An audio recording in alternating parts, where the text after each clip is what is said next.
the Missachi residents, as well as for the expansion for the Honeymoon Bay residents. So in concert with that review, we started engaging with the planning department about a concept about how do we dedicate lands to the regional district in a manner which is economical for the users of the Missachi Lake system, given that, as Brian mentioned, there are no grant opportunities to purchase land. So in order to acquire the land, those community users of that system, 48 people, would be required to fund the entire acquisition. So add that acquisition price to the price of the infrastructure to install the system makes it very, very economically infeasible for some residents. So through that discussion, we talked about, is there a mechanism, and is there a mechanism in which Timber West can go through a process to donate the lands? And part of that process was a rezoning process in which we were conferred some upzoning of some of our lands in exchange for the dedication of that community contribution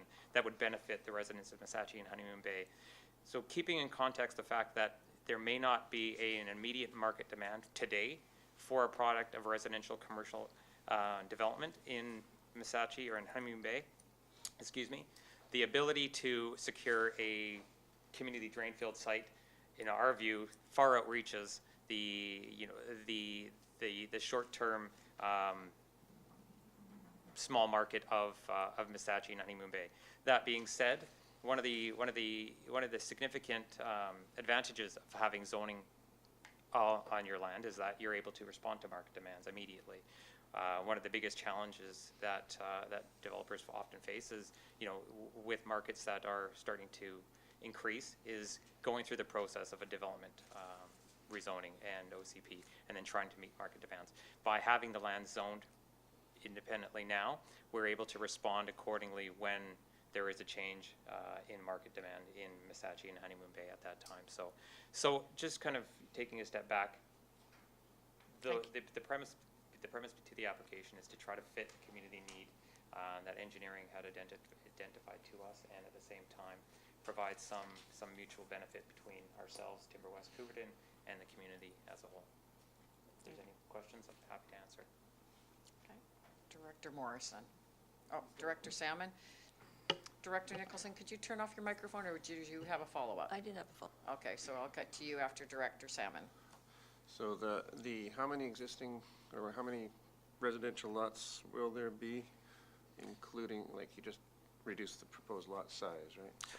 Well, in terms of lot size, the 600 square meters is your traditional suburban size. It's not a small lot per se, but it's also not a significantly large lot.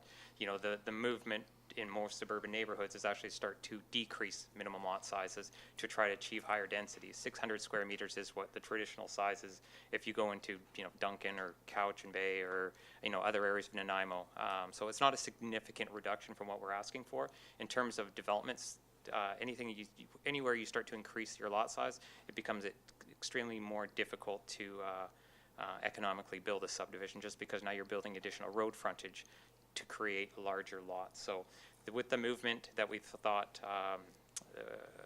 from a sustainability standpoint, and the introduction of more of a suburban type of a land model in Honeymoon Bay, we were looking at the 600 square meter lot size, and on average, given the lot area that the overall area for residential that we're proposing to rezone, we could probably get around 150 units or so. But again, that would depend on us maximizing it at 600 square meters and building it to its peak capacity.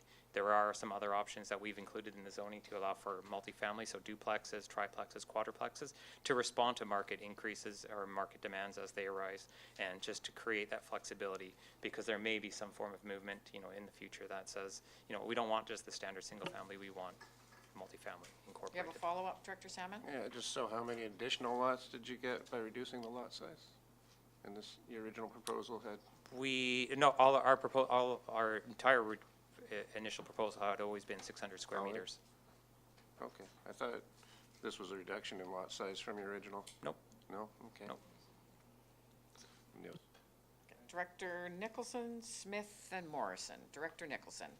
Is this for the applicant or staff? For staff, actually. Okay. Kasia, thanks. So you're proposing to change the zoning, the residential zoning, to 600 meter square for the other parts of Honeymoon Bay?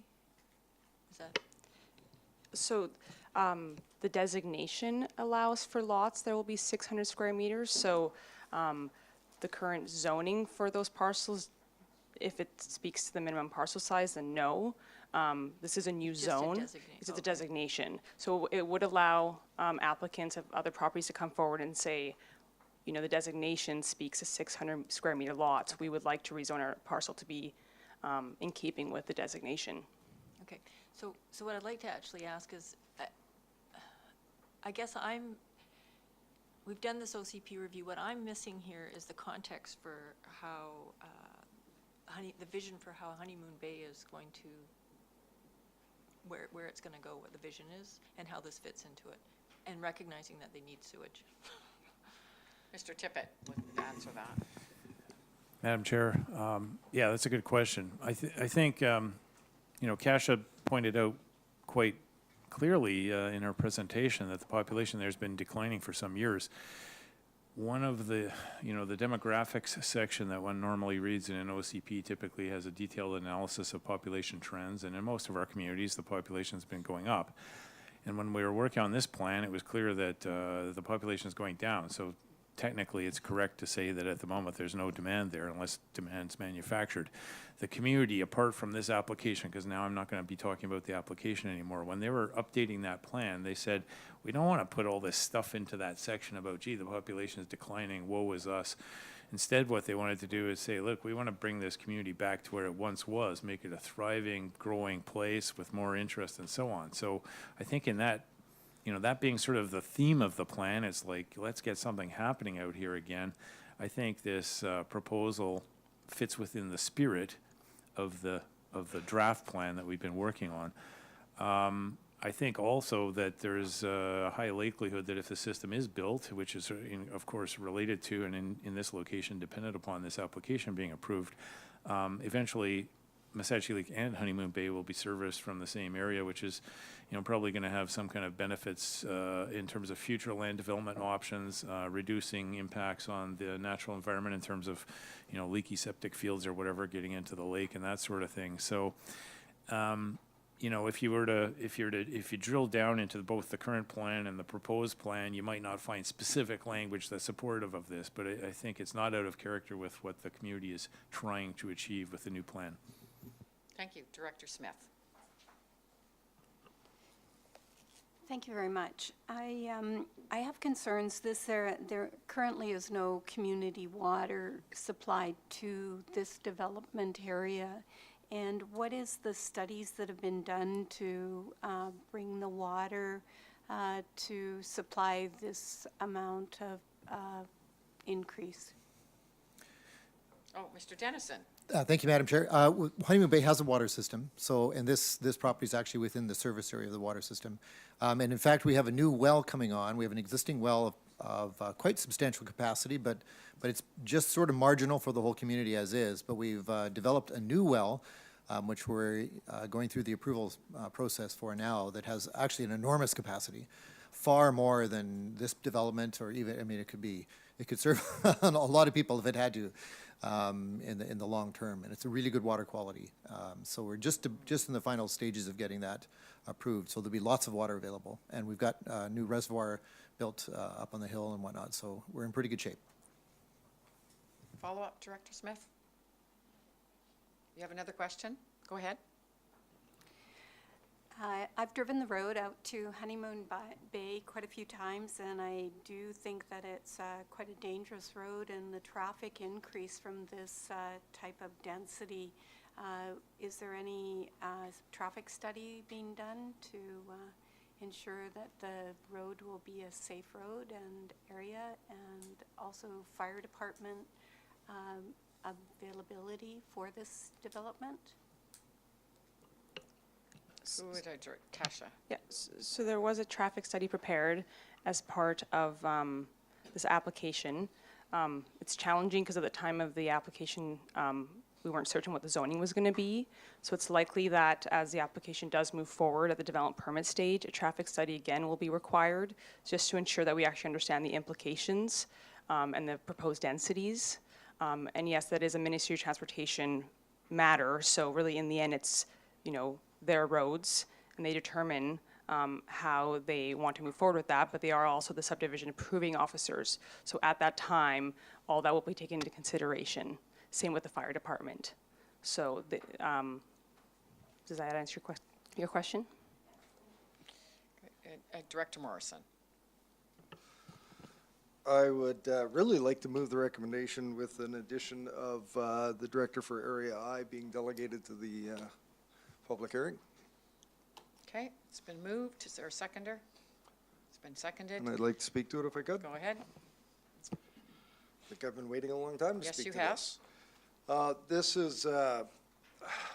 This is going to be a community-changing application if it proceeds and is approved, just simply on the basis of this sewer package that's being proposed for there will have the capacity to essentially put all of the developed area of the South Shore out to Chicken Joe's at the end of the pavement within a sewer service area.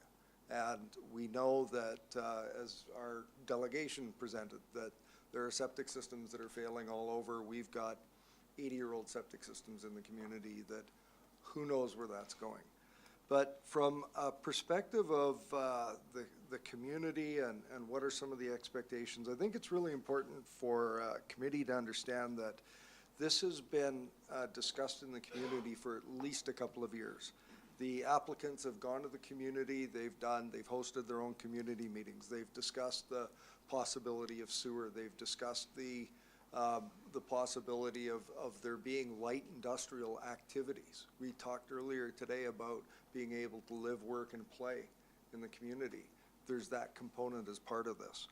There's significant parklands for the wet areas and protected areas that I think are really important to this.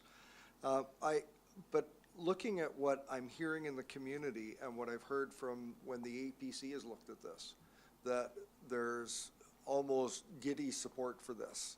And I know that staff had made remarks about the demand, whether there was demand for this. Well, a little something happened a couple of years ago in Director Kuhn's area that I don't know of a single empty lot in my community that's for sale for someone to come in and buy and build on. And that's just in a short 2-year period that the lot inventory has dramatically reduced. So we've got an APC that did consider this, and Mr. Tippett's absolutely correct that when the APC was considering this and the OCP review was going on, they couldn't really be discussed at the same time. And they separated the question, but it was almost an expectation that this area was seen as infill between Missachi Lake and Honeymoon Bay. And if that sewer could be provided, then we've got sewer and water and the potential to develop. Another thing that's kind of important in that this isn't a high-density waterfront on the lake development. It's actually up a rise and back from the lake. And that has the potential to give people that opportunity to move to the community that aren't looking for the $500,000 and $1 million homes. They're looking for a great place to live and where it will be affordable for working people. The community has looked at this. I've been getting a lot of when is this moving forward? And I'm hoping the committee will see fit to put this back to the community and say, this is the product that's going to be before you. Here's the bylaws. And the CVRD will be moving forward with this. I want to just make mention that also the Pebbles West development that was approved, that's a phased development. But I believe that there's the pressure from the Missachi system that needs to be solved, and we've got that grant money in hand. We're making the other grant application.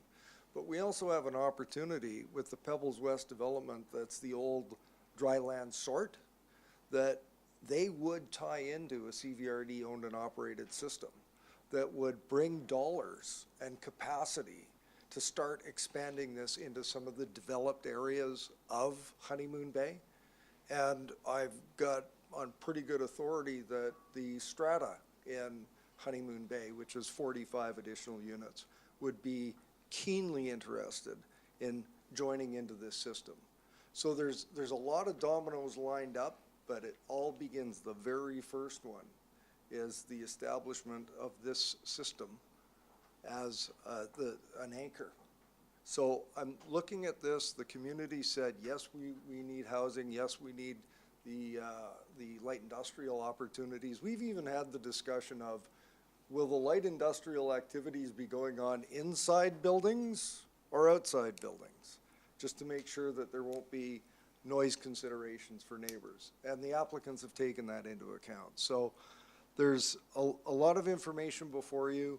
I can tell you that the community's anxious to see this move forward, and I would ask you to support this so that we can get these bylaws before the community and let them have a look at it and then get to work on the rest of it. So thank you. Thank you, Director Morrison. I have Director Acton. Is it for staff or the applicant?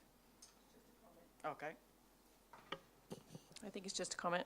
It's pretty neat to actually see that light industrial piece of it, because then maybe it can help not just create urban sprawl, and can help towards taxes and everything. And then looking at the plan, I can respect the plan and see that perhaps one day that could really help the community if they're ever to incorporate, and it's already all laid out with your water system and sewage system and light industrial, and it connects the two areas as well.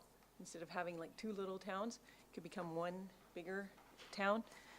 I'm not thrilled about the lot size. I guess I'm just, that lot size number there is not, it's quite small. And just because as an area, maybe at this point it doesn't really matter, but sometimes the smaller the lot, it's harder to control what the end result happens at the development stage. But I will be supporting this application as is. Thank you. Director Smith. One thing I forgot to ask is, staff, is there a rainwater management program that will go with this application? Yes, so part of drafting the development permit area guidelines are strict requirements around rainwater management, as well as site grading, as well as the layout of the subdivision, as well as the form and character of all the buildings. So yes, everything's been taken into account. Director Nicholson. Back to this OCP thing. Is there like a village containment boundary for Honeymoon Bay? Currently, there is no village containment boundary, but I have seen a draft of the Area F OCP, and it does include an Area F urban containment boundary.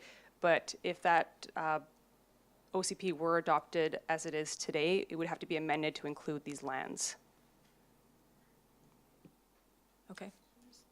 Follow up. So that's part of the process then we're discussing? No, because it's that timing, once again, where the Area F OCP is currently, you know, in its own stream, and this application is its own stream, so. Okay, I'm going to call the question. All in favor? Opposed? Motion is carried. That'll be at the next board, December 12th. Oh, and I didn't get it read out. Do we need it read out now that this is new for me. I haven't done this for a few years. Can you tell? And I hope Chicken Joe's going to be happy too. I haven't heard of Chicken Joe before. So anyway, I guess we've had it in front of it with the addition of Area I, which was in the that was added. So that's the only change. Thank you. Moving on now to R5. I think it's Brian Farquhar. It says Graham Gidden, but I believe it's you today. We'll move from Chicken Joe to Heron. Good afternoon, Madam Chair. Good afternoon. So speaking of herons, our wonderful little nonprofit-run nature center down in Cowichan Bay is wishing to install a heron nesting camera up in our Wessex Ravine Park to provide an opportunity for people visiting the nature center as well as online to see the herons when they're actively nesting and roosting through the months of typically February through April, May, as a means of both further educating the public of one of the largest heron rookeries on Vancouver Island, as well as providing a safer way of people to experience this without wandering into our undeveloped ravine park, which from a protection point of view, we're wanting to keep the public out because we want to keep the herons safe and in as quiet as possible environment within the park. So the report before you outlines the proposal we have received from the Nature Center, and the intent would be, with the concurrence of the committee and the board, would be to issue a park use or permit for up to 5 years to allow them to install and maintain this this camera that would be self-supporting on a pole, battery operated, and linked into their Nature Center via all sorts of fancy equipment. I'd answer any questions they may have, Madam Chair. Are there any questions for Mr. Farquhar? Just like, you know, this is just for Klaus, that we are the largest heron rookery on Vancouver Island, but we're also the nursery colony for Vancouver Island. So seeing none, is there a motion to approve? I'm looking for direction here. It's been moved. Second. I'm going to call the question. It's got to be read out first. Now I'm going to follow the rules. Okay, well, we'll read the resolution and then we will vote. Thank you. The resolution or recommendation before you is that it be recommended to the board that a 5-year renewable park permit be approved for the Cowichan Bay Estuary Center for the installation and management of heron viewing. Yeah, those are the fish. We're working on the bird.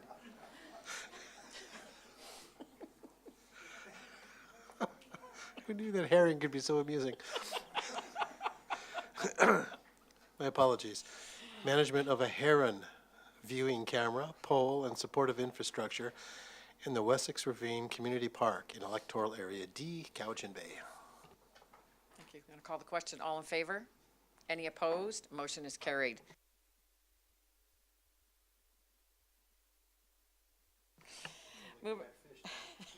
Moving on now to R6, Director's Report from Director Nicholson, Asset Management Planning for the Satlam Fire Hall.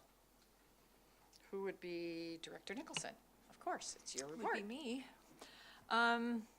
So in 2017, there was the first phase of the asset management process, produced a general building assessment for the Satlam Fire Hall, which is, I don't know if everyone knows it, it's a 2-story white stucco described as utilitarian building located on Cowichan Lake Road in Satlam.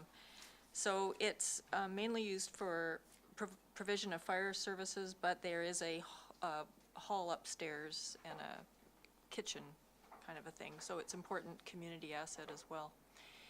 So the results of the building assessment indicated that there were some major deficits, and it sort of laid out a lot of investments over the next 10 or 15 years to keep the building running, I guess. And seismic is one of the issues. So as part of our the Satlam local area planning discussions, there's been a lot of interest in developing sort of a village center for Satlam, which it doesn't really have except the fire hall. And people think that that is a good location, and there's some vision of having a little bit of a village containment area with a little bit of density projected into the future around there. So the question then is, what is going to happen with the fire hall? Is the building so bad that we should replace it, or should it be renovated? And either way, there's going to be a significant investment around providing fire services in the building. And so the other thing is, well, is there an opportunity from a community gathering place need to dovetail it with whatever happens at the fire hall? So this is a big kind of community discussion, and we started it last spring. We planted the seed that we had problems with the fire hall, that we were going to have to make some investments.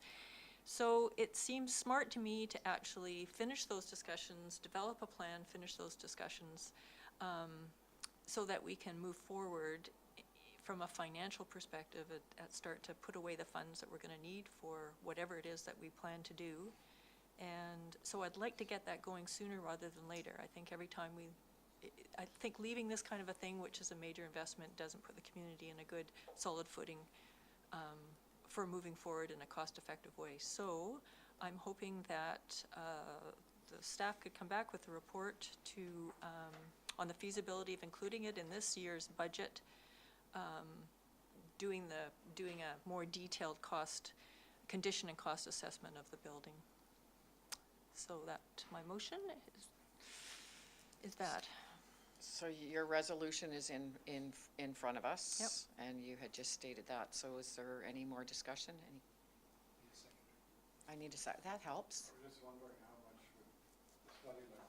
Can we need to second the motion first.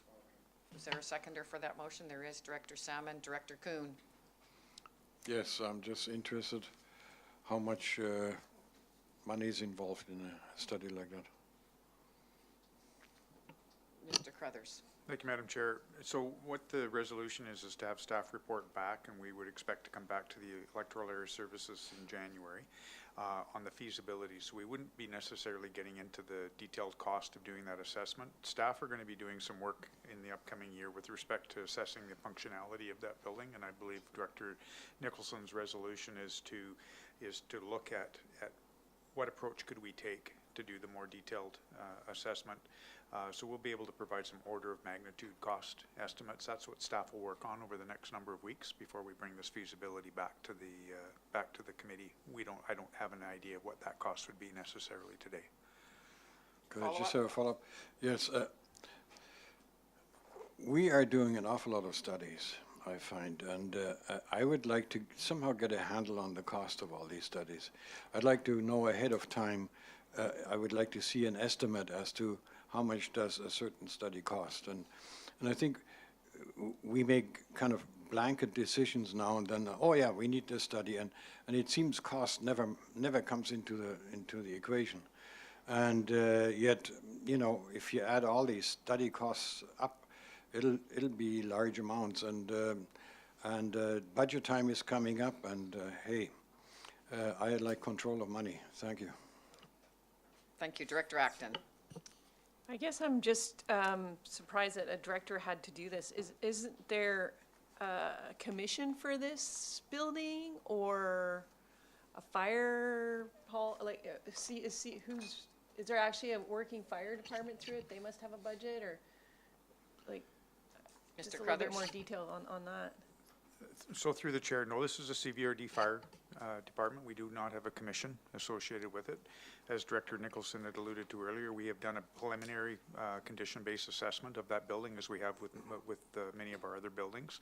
That was a technical assessment of the structure itself. It didn't get into the functionality of the building as a fire hall.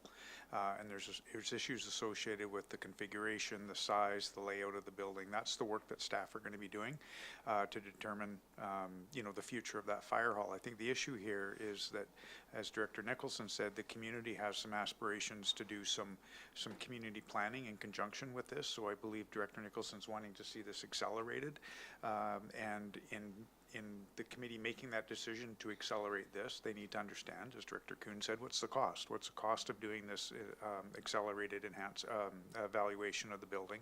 And what would be the cost of doing some design work around a new functional fire hall that could potentially also include a public gathering area? Follow-up, Director Acton? Just a follow-up question to that. And so are any of those things items that are going to be looked at or are being looked at during our asset management study, like as we assess all our assets? So as I said earlier, we've already done the the condition-based assessment of the building as part of our asset management program. That's been done. So that dealt with the structure. What it didn't deal with was the functionality of the building as an actual working fire hall. We have a similar issue at Massachi Lake. We had a condition-based assessment done, but it didn't deal with the detailed technical issues around its serviceability as a fire hall with new apparatus and safety requirements and that sort of thing. So I don't know if Mr. Gervais wants to add to that, but that's essentially what we'll be doing, is reporting back to the committee on what staff's plans are currently to deal with the further assessment and what kind of costs the committee would be looking at in order to do further assessments. Follow up, Director Sorry, Upton? so it doesn't have its own function at all then? It would just be coming out of electoral area's budget then as well? No, it comes out of the service. What I had said earlier is it does not have a commission, but it's a standalone service. The even Satlam a Fire Hall study. is its own service, and The study can't come out of that function? Oh, yeah. Director Nicholson, and then Director Smith. I'd just like to add that what the building assessment that we got told us was that it was going to require significant investments in the existing building to bring it up to snuff. So the question, it then begs the question, does that make sense, or does a new building make sense, right? So you need to have a more detailed assessment, which is what the initial assessment said. And So I just would like the next step to happen this next year. my observation in that area too, since Curry Park was put in, I was really surprised at the amount of community that lived there that I hadn't seen before. So it is quite a small little hub of community members too. Director Smith. Oops, sorry, my apologies. Mary was first. Oh, okay, okay, Ross is keeping me. Okay, there we go. Thank you. Just to let you know, the conditional assessment for the Saltaire Community Center was $16,900, and it was paid out of the Area G Community Works Fund. And it gave us an engineering report, but we're still waiting for the functionality and I believe the level of service and a long-term financial plan to go with that. Is that correct? And would that be the same for what they're looking for? No, so Director Smith is discussing exactly what we've done for that building. We've done a condition-based assessment for the Satlam Fire Hall, as we did for the Saltaire Community Center. Gives you a sense of the condition of the building, its future maintenance requirements, its replacement costs, those sorts of things. In terms of the fire halls, as Director Nicholson said, the condition-based assessment indicated need for future replacement, some deficiencies in the building. It didn't get into detail. That's the work that staff have to do moving forward, is what would an ideal fire hall require in terms of the current and future apparatus, safety requirements, all of that sort of thing. Director Smith was asking about the levels of service and the financial planning. That's coming. That's not a consultant doing that work. That work is being done currently by our asset management division. That's an internal exercise. The condition-based assessments were contracted out to professional engineering firms to come in and do a technical assessment of all of our buildings in the regional district. So that work has been done in Satlam. Again, what I believe Director Nicholson is looking for is for an accelerated further assessment of the building to determine its future viability, what needs to be done to make it a functional building, and then can be able to possibly consider options for either replacing a standalone or upgrading a standalone fire hall, or incorporating some form of public gathering or public space in that building. Okay, and then, Director Marcotte, Director Marcotte. Thank you, Madam Chair. I just would like to point out the sensitivity that a fire hall has around having the public people in their building. Perhaps a call goes off and they have to rush out with a truck or whatever. It has happened many times over the past that people who come to, say, have a meeting with kindergarten children or whatever, they use it as a community center as opposed to a working building. And I think it's important that we don't necessarily build something into that building that really isn't what the options are for making it a permanent building for work. So, thank you. Thank you. Read the resolution, please, Mr. Blackwell. So the recommendation before you is that staff report to the Electoral Area Services Committee on the feasibility of including a full Satlam Fire Hall condition and cost assessment with options for renovation and replacement as a supplemental request for the 2019 budget and inclusion in the division/department work plan. Call the question. All in favor? Any opposed? Motion is carried. Moving on now to R7, verbal report from Mr. Blackwell. Thank you, Madam Chair. This is simply a report pertaining to a potential, or for your consideration, for a meeting on the 19th of December. It was contingent, I think, in part on whether or not there were potential items for an agenda. At this point, we have about 3 or 4 items from engineering. I would expect that to be complemented with some contributions from land use services. So you do, in concept, have a viable agenda, but it's at your discretion as to whether or not you choose to Are you looking for just head nodding or? No, a just resolution. A resolution for December 19th, seeing that there is still a lot of work to be done. So motion to have the meeting December 19th has been moved. Is there a seconder? It's been seconded. Is there any more discussion? Director Marcotte.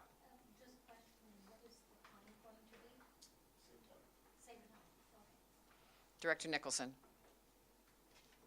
So when are we going to finish this other discussion about electoral area services that we started this morning? Can we carry that on, or? It seems that there was a lot of unfinished business. So you're saying that maybe we could add it on to before the meeting of the 19th? Let's keep the Okay. momentum going. Is that sufficient? Okay, that's fine. We'll add that as well. Okay, so the December 19th meeting, all in favor? Any opposed? Motion's carried. Okay, 1 opposed. Thank you. Moving on now to unfinished business. Community Parks Advisory Commission Establishment Bylaw. It was referred from November 22nd. And the recommendation was Community Parks Advisory Commission Establishment Bylaw 4153 be forwarded to the board for 3 readings and adoption. And there's more discussion to finish that off here today. Director Wilson. Thank you, Madam Chair. Who? I sent an email to the members of the other directors. There are a couple of things that I would like referred back, and I apologise for this, Mr. Farquhar. But in section 3, establishment and membership, subsection B, it says that the membership of each commission shall be 7, 9, or 11 members. Let's simplify that, just make it 11 members, because the thing is, you're never going to get 11 members all turning up to every single meeting. You're lucky if you get half of that. So we're going to be around about 7 anyway. Let's delineate. Forget the 7, 9, 11, make it 11. The next one would be in subsection D, where you've got electoral areas A, B, C, D, and E. 5 electoral areas, and in there it says established consisting of 7 or 9 members who reside in the following geographical areas. Let's just make that 10. That makes it easier. That's 2 from every area that would comprise that sub-regional Parks Committee. Subsection G, it says in the second sentence, the applicable electoral area directors, and I'd like added in there, and or their alternative directors. Alternate. And the last bit is on responsibilities, and this is where we get into a little bit more detail. I'd like to see, there are a lot of responsibilities which were included in the original bylaw, which was 1009 for Area C, mainly to do with financial information and budgeting, which now with this new one does not include any kind of budget reference, so that the commissions can look at this and see exactly what's in the budgets, where is it going to, and basically to see if a project is budgeted for, let's say, $100,000, how much have we spent? How much have we got left over? Has it overrun? Has it underrun? We don't have enough oversight on the financial side of the parks, and I'd like to see something included in that area of responsibilities, that we do have some kind of reference, and if we ask for the information, then the park staff should bring it forward to us. At the moment, there is nothing in that particular one. Okay, so can we break this down with the 11 members, 10 for the sub-regional and G, or is it better to put it all together, talking about the budget too? Can we just, or Director Nicholson. Well, I would support what Director Wilson is proposing. So maybe, With the members? yeah, the with the membership? whole, everything. Okay, well, we want some clarification on the budget part. I believe they've got some staff that would like to speak on the budget part. Mr. Crothers. Yeah, just in response to the issue around budgeting, the previous language in the bylaw, the commissions were given responsibility for their budget. And this was what I was speaking to at the last committee meeting around the changes that the CVRD has made in terms of its structure and how it manages. The board allocates the budget. Staff are responsible and are accountable for managing that budget. The commissions are not. And I don't say that disrespectfully. Staff are ultimately responsible. I'm ultimately responsible to you for directing your budgets and ensuring that they're maintained and managed. And I do that through staff. We do now report to the commissions. They are aware and they are consulted when the budgets are developed. I believe they're given regular updates on where we're at with our budgets and our expenditures. Beyond that, it is the responsibility of staff through me to you to manage those allocations. So I think putting another layer of you get into multiple layers of accountability, and at the end of the day, the accountability for the budgets are with staff. We certainly support the commissions reviewing the budgets and being made aware of where the budgets are at. I would caution about having a level of authority where commissions are actually beginning to make recommendations, because at the end of the day, they're not elected, and they're not necessarily accountable. So I think we can address Director Wilson's desires through our current practice of working with the commissions and advising them. Okay, I have Director Morrison and then a follow-up with Director Wilson. Oh, sorry? Oh, Sierra, you weren't first though, were you? Oh, you were. Director Acton, Director Morrison, followed up by Director Wilson. Oh, and then Director Salmon. Thank you. I'm glad you re-explained the budget part, because I feel like some people don't understand that component, how that used to be different. And I even think some people on our commission don't understand that, but, or can appreciate how it used to be. I don't like the wording in G. I don't think it's necessary to exclude the alternate director, because the director doesn't already have a vote anyway. So they'll never be sitting on the commission acting as the director. And our pool of volunteers is limited anyway. Usually you draw your alternate from the Parks Commission, so I'd like to take that wording out on the alternate director not being able to be on the commission, because there's often those community leaders who are on everything. Director Morrison. Just in reference to what Mr. Crothers had covered, just a quick note where, and I think my parks folks are pretty respectful. I think tomorrow night I've got our budget overview meeting, and it usually goes pretty quickly. But that ability to be oversight on projects and various things that are going on within the park system hasn't been part of the Parks Commission's responsibilities for years.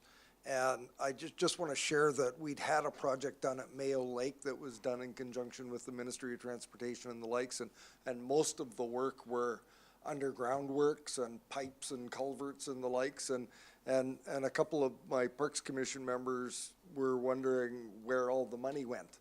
And I thought the same myself and asked some questions of staff and the like, and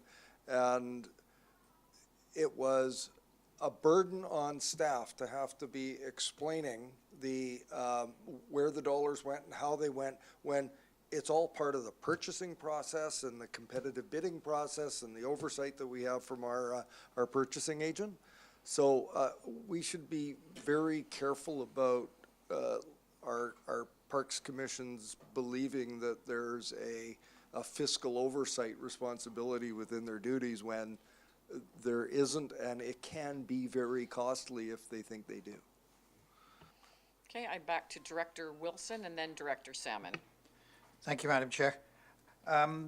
First of all, and perhaps I didn't make myself clear, I'm not looking for financial control. I'm looking for financial accessibility so that we can have a look at what's going on. And I'm sure you're right, we haven't had control of budget for a long time, and that's quite right. We shouldn't have. That should be up to the staff. But what I am saying is, let us have access to that. Now, one of the things that Director Morrison said just now was it being somewhat difficult for the staff to give us or to give the commissions answer their questions on where the money went to. With all due respect, I think we have a perfect right to know where that money went to. If, for instance, and I'll say it again, if a budget was 100,000 and it's gone to 110,000, let us know about it. Why shouldn't we know about it? Why has it gone over that? If it's come under, what's happening to the excess money? Where's it gone to? We need to see those things. It has to be transparent. Okay, Director Salmon. Just regarding the number of people, I'd prefer to leave it at the 7, 9, or 11. I've only got 7 people interested in the moment for one thing, but just the flexibility. But it can be up to, couldn't it? When you have to. Well, I think Director Wilson said. I don't know. There's that too. But it just says shall be 7, 9, or 11. So if we could keep that or make it up to 11, whatever people prefer. Thank you. Thank you. Director Smith? Oh, Kuhn, Director Kuhn. Ooh, I'm really goofing up, sorry. And then Smith. Yeah, I wonder about something. Our APC members have an input, and when they come up with a recommendation, the directors listen very carefully to that. And yes, they can override whatever they recommend the APC. So it's in the end effect, it's always the director who's responsible. I wonder if there's something that could be worked out, let's say, something like after consulting the Parks Commission or something like that. Here's my worry. If we want Parks Commission members to be really active and to be involved, they have to have a little bit of responsibility. If they're just figureheads that just come to a meeting and then in the end the CVID decides what's going to be done anyway, never mind what their opinion is, then you'll see Parks Commission members simply leave. They say, what the hell, I'm not going to waste my time on that. So I would like to see some kind of compromise where there's at least consultation with the Parks Commission or something like that, and that gives them the feeling they're actually involved and they're being considered. Because if you don't consider them, if you just say, well, hey, you know, it would be nice to meet with you and I'd like to hear what you're saying, but in the end, never mind your opinion. Would you belong to something like this? I don't know, I wouldn't. Director Smith. Thank you. I'd like to thank Brian for coming to the Area G Parks Commission meeting on Monday. It was extremely helpful for the commission members to have a look at the budget. We had 3 new members and it gave them an opportunity to ask him multiple questions and have a fuller understanding. My alternate also was there and it gave him an opportunity to look at the budget. There was multiple questions. Brian was challenged on quite a few levels from the different members, and this was a perfect opportunity for us as directors to have our Parks Commissions have a staff member at the meeting to go over the budget. And as we progress along through the year, I'm sure that if we have more questions or they have more questions, they can bring them to us as the director and we can take them to staff and move along if we feel that maybe there's something has come to light and it needs to be addressed in our parks and it needs a recommendation from them, but a bit more of an emergency. So we really appreciate the staff coming and going over our budgets with us. And I think it's important that we really, really read the budget and look at it and understand it fully. Thank you. Okay, so oh, Allison, I didn't know it. Yeah, I actually agree with Director Wilson again, because we're not talking about control, we're talking about advice. And I think you can't talk about parks and trails stuff without talking about budget, because everyone wants the world, and so you're constrained by your budget, and it's important for the commission people to understand what things cost and what they have to make trade-offs, and, you know, that's really important advice. So I can't see doing this without having budget, financial stuff in there. Oh, yeah, because yeah, okay. I just, I have the same thing every year as Director Smith. Staff come and explain the budget, and we talk about the budget and where things are gonna go. So we've done that for years, so I'm a little confused about not knowing the budget or whatever. So I just wanted some clarification, but, okay, Mr. Blackwell. Thank you. Just to be clear, that this is standing practice where parks actually meet on an annual basis with the commission to go over the budget. That's standard practice. It's been in place for a long, long period of time. I think it works very effectively. I don't think Mr. Farquhar has any, other than the big time sinker he might feel that it is.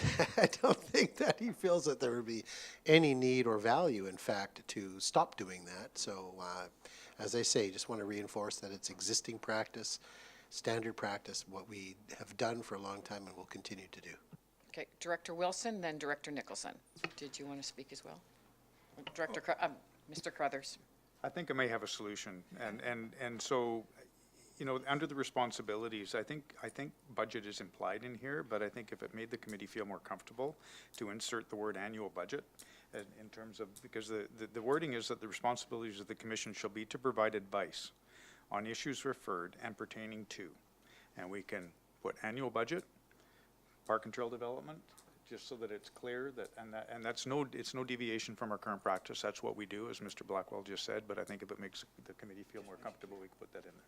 Okay, I have Director Morrison, then Morrison's out, Director Wilson, and then I don't know if Director Nicholson wanted back on. Director Wilson?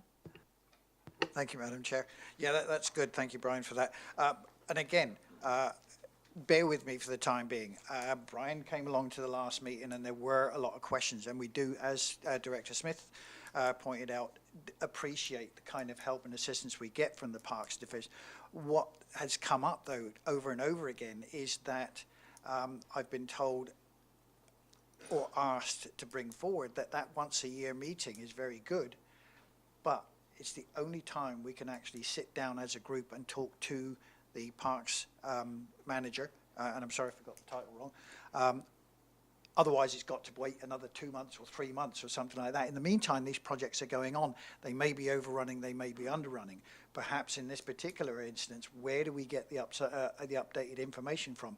Could we perhaps change that to once a quarter or once every 6 months, or make it accessible so that we can get the information we need on what the progress is on those projects?